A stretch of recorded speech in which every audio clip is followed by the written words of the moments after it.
자, 우리금융이 상상인 저축은행 인수 검토 중이라는데 그래도 되는 걸까요? 그래서 PF 문제에 끌어안고 가려는 걸까요?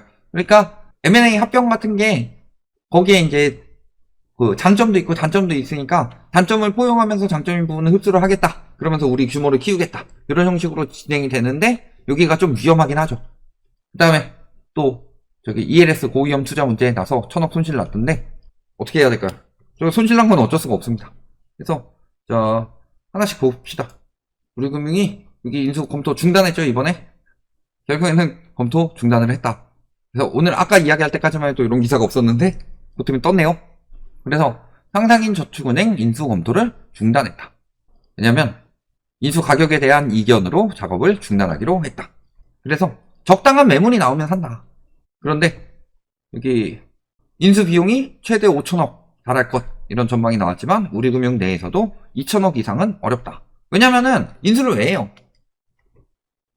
인수를 하는 이유는 거기를 인수했을 때 우리한테 이득이 돼야지 인수를 하는 거죠. 예를 들어서 중고차 하나를 사더라도 딱 봤을 때 새 차가 한 3천만 원인데 중고차 한 1,500만 원에 나왔어. 근데 얘가 키로수가 좀 많아. 키로수가 너무 많으면 내가 1,500만 원 주고 사는 거 오히려 손해죠. 얼마 타지도 못하니까. 그러니까 막 1,000만 원, 500만 원 이런 식으로 깎는 거고. 근데 막 키로수도 거의 없고 거의 새 차예요. 그럼 2천만 원에 사는 것도 굉장히 괜찮겠죠. 그런 식으로 중고차 하나 사는데도 나한테 이득이 될지 손해가 될지 계산해서 사는데 금융권에서 금융사를 인수를 하는데 2천억 이상이면 힘들다라는 소리는 2천억 정도 투자하면 우리한테 이득이지만 2,500억, 3천억 넘어가게 되면은 여기 부실도 굉장히 크고 PF 문제도 크고 이런 부분 감당을 해야 될 텐데 이 손실이 너무 크구나. 이런 식으로 생각이 드니까 지금 결렬이 된 거죠. 즉 인수를 하려고 그랬는데 그 결정이 완전히 분해돼 버린 거죠. 그런 상황이고 이렇게 무리해서 할 정도로 우리 금융사도 실적도 생각해야 되고 그렇게까지 또 엄청나게 탄탄하다, 엄청나게 안전하다 이렇게 볼 수 있는 상황도 아닌 거고 그래서 검토는 중단이 된 상황이고요. 문제는 이런 것들 PF 부신 이런 것들이 굉장히 크다. 그래서 저런 상황인 거고 우리은행 ELS 자 파생상품 운영하다가 1,000억 평가 손실 났다고 합니다. 그래서 정확히 962억 정도 되는데 이거 어떤 상황인지 보면요. 우리은행이 주가 연계증권 ELS 운영 과정에서 962억 원의 평가 손실이 발생해서 2분기 실적에 반영이 됐다. 그래서 축소될 수 있으니까 아직 손실 아니다. 아니 일단 손실 난 거죠. 손실이 났고 그 부분이 축소되는 건 그 다음에 이익으로 처리하면 되는 거고 이런 상황이었고 은행과 증권사 간의 투자 거래이므로 고객 손실과는 전혀 무관하다. 이런 이야기를 하는 건요. 고객 걸로 하는 게 아니라 그 은행 자체에서 개인적으로 투자를 했다고 하죠. 그러니까 투자해서 이익이 나든 손실이 나든 요거는 보통 금융권에서 하는 일입니다. 그러니까 비교 대상을 보자면요. 실리콘밸리 은행 했을 때 채권 투자했다 파산한 거죠. 자, 파산 이유와 과정 했을 때 은행의 파산 요인은 크게 두 가지인데 예금을 빌려 대출을 해주는 기간이라서 예금이 줄거나 대출이 부실화하면 파산된다. 근데 두 요인이 모두 작용을 했다. 그래서 보면 실리콘밸리 은행이 기업들한테 예금을 많이 받았는데 문제는 투자를 했죠. 어디다 투자한 거예요? 미국 국채에다가 투자를 했는데 미국 국채는요. 금리 인상 시기에 기준금리가 올라가게 되면 당연히 시중금리, 즉 채권금리가 올라가게 되죠. 채권금리가 올라가게 되면서 채권 가격이 떨어지죠. 이 상황에서 이 채권 가격이 떨어졌는데 문제는 요 기업들이 앞다투어서 돈을 빼갔죠. 그러면 예를 들어서 한 10조 중에서 한 5조를 투자했다고 해봅시다. 근데 빼가는 돈이 6조가 돼요. 7조가 되고 8조가 돼. 그러면은 요 투자한 것을 팔아서라도 돌려줘야 되는 상황이 되는 거죠. 그러니까 손실 보면서 판매를 하고 돌려주고 판매를 하고 돌려주고 그러다가 결국에는 손실이 난 거다. 그래서 여기가 뱅크런이 난 거예요. 고객 돈으로 투자했다. 고객한테 책임은 안 넘기지만 어쨌든 은행 돈으로 투자한 거지만 결국에는 여기저기 찾아갈 때 손실이 나면은 문제가 되는 거죠. 다만 저 규모가 진짜 우리 은행이 파산할 정도의 규모냐 라고 봤을 때는 그렇게까지 크진 않다.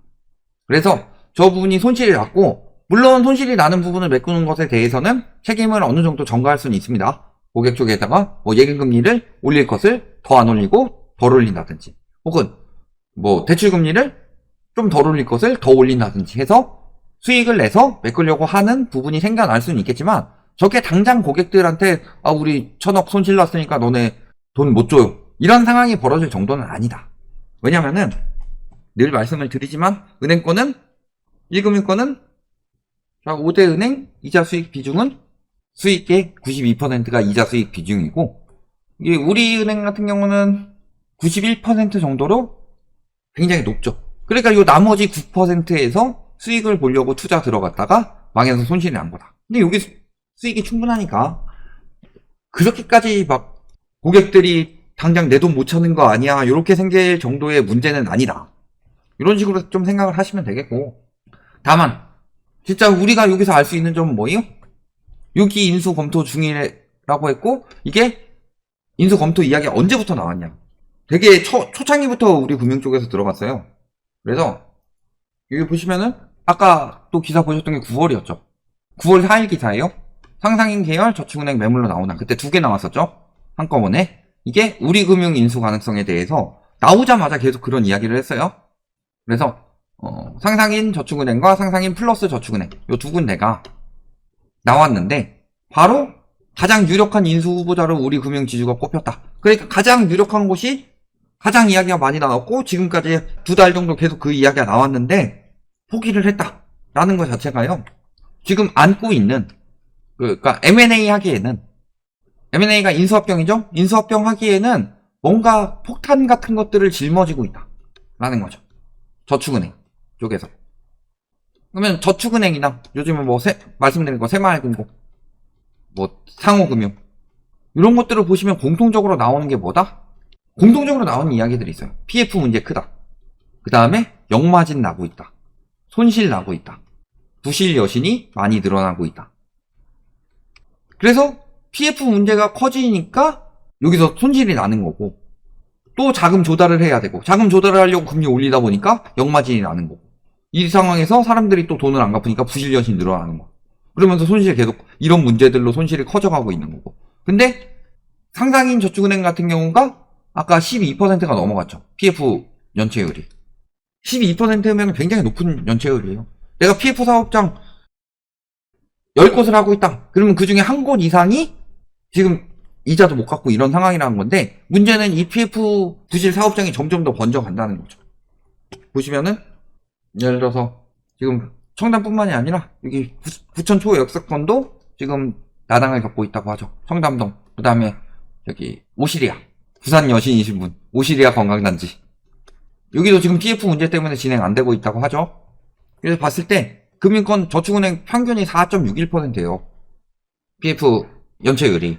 근데 아까 거기가 12%가 넘어가니까 저축은행 중에서 특별히 굉장히 심각한 곳이다, 이렇게 보이는 거고, 문제는 보시면은 여기 서초구, 강남구 르피에르 청담, 그 다음에 서초구 골프 연습장, 용산구 상업시설, 그 다음에 부천시 이마트 중동점, 이런 데들 지금 다 문제 생기고 있고, 브릿지론 연장 실패, 그 다음에 여기 또 지금 새마을금고중앙회가 검토 중이라고 하지만 일단 아직 넘어간 건 없죠. 그 다음에 여기도 공매로 넘어갔죠. 여기는 이미 망한 거고, 여기도 지금 잔금 미납, 이런 것들이 굉장히 터져 나오고 있다는 소리예요. 근데 문제는 저런 알짜 사업장까지 그렇다는 것은, 알짜 사업장이 아닌 곳들은 점점 더 위험해진다는 거겠죠? 그런데 이금융권 PF가 보통 어디로 들어가느냐? 저축은행 같은 경우는 그나마 좀 더 양호한데, 새마을금고 같은 경우는 굉장히 심각하죠. 보면은 뭐 아까 오피스텔 물어보셨잖아요. 오피스텔 날르면 어떡하냐고, 허구 보증 안 되는데 날라가는 거잖아요. 근데 오피스텔 뭐 저기 빌라, 상가, 지식산업센터, 그 다음에 레지던스, 생활형 숙박시설이라고 하죠, 등등, 물류센터 아장 났잖아요. 지식산업센터 정부에서 지원한다, 우르르 몰려가서 지식산업센터 PF 막 집어넣다가 여기저기 터지고, 그 다음에 터진 데가 물류센터잖아요. 이런 것들이 엄청나게 터지고 있는 거예요. 그 위험성을 안고 갈 필요가 있겠느냐, 비싸게 주고 사서. 이런 것들만 보시면은 굉장히 문제가 많다는 거고, 그래서 뭐 우리 금융에서 1,000억 손실난 거는 사실 편들어주는 거 아니고 손실 나는 거 잘못한 거지. 잘못한 거고 바보같이 투자한 건데 문제는 그거보다 더 위험한 게 저런 것들 잘못 인수했다가 PF 터지고 이런 것들 감당하는 거. 이런 것들이 굉장히 문제라는 거고 아까 뭐 부동산 한 30% 하락하면 이금융 터질까요? 아니요. 지금 상황에서 조금만 더 떨어져도 터져요. 그리고 PF 터지는 거는 부동산 가격 하락 때문이 아니라 높은 분양가 때문이에요.